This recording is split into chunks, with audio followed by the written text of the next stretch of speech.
Your energy bills. This goes back to energy efficiency, but your energy bills, if they're manageable and you don't have a problem, you keep it low, energy bills for heating and cooling, then repairing that old system may be the way you go.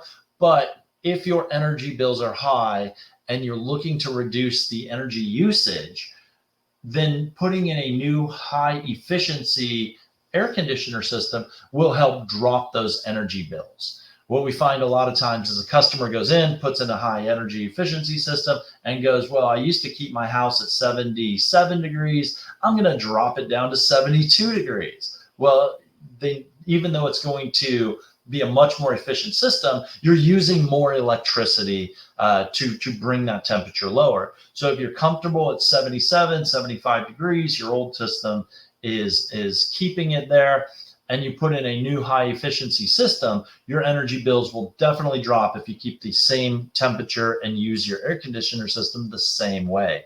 So considering your energy bills is a plus in whether or not to replace or repair your older system.